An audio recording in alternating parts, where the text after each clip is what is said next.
While there's nothing better than opening your door to a delicious food delivery, things could be better for the gig economy workers handing over your chips. They are a worker with very few rights, and depending on their app, they'll get different levels of treatment. Labor today announcing new laws to change that, with a minimum standard for how gig economy workers should be paid and treated. Things like minimum rates of pay, things like terms of payment, time periods, how quickly you have to be paid after a shift. The Employment Minister establishing a two-part test. First question, are you on a digital platform? Second question, are you employee-like?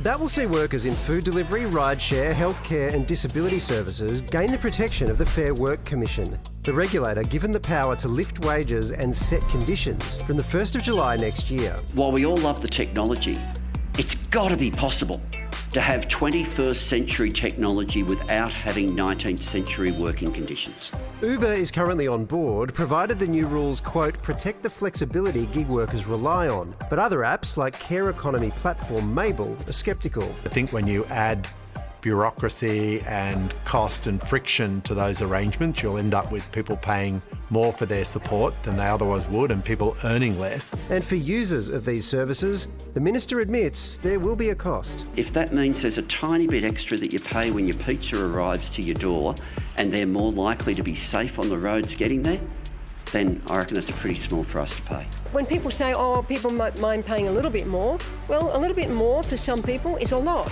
It's a lot, it impacts on their bottom line, it means they can't do something else with their kids. Yeah, providing the people who are doing the work are getting the money's filtering through to them, I'd be prepared to pay more. It has gone up hellishly lately, so maybe not. Customers being urged to consider the true cost of convenience. If we're going to be a nation where you don't have to rely on tips to make ends meet, then there needs to be some extra regulation and words on the page. I accept the Business Council's argument in theory that, there's this trade-off between workers' rights and the cost of labour and then the cost of the goods. But I think what we need to bear in mind here is this is not fruit and veg. This is not like your heating bill. It's a luxury. This is convenience. This is basically, I can't be bothered going down the road to get that thing. So far, it hasn't really been great for the workers. It hasn't even necessarily been great for the restaurants, right? Because they then have to give, often, depending on different companies, different things, but like quite a big cut. Yeah.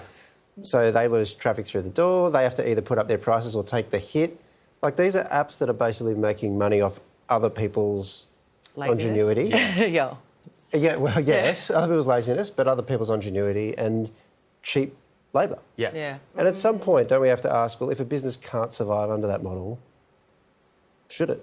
Yeah. Well, I mean, you could just ask people to stop being lazy. That's another solution. Well, you I don't could know ask how that's that. going to work. Yeah. That never makes anyone popular, though. True. Would you love to see the Prime Minister do that? Just look down the barrel and stop being lazy, Australia. I would vote for him immediately. Really? I'd be like, I like the cut of his jib.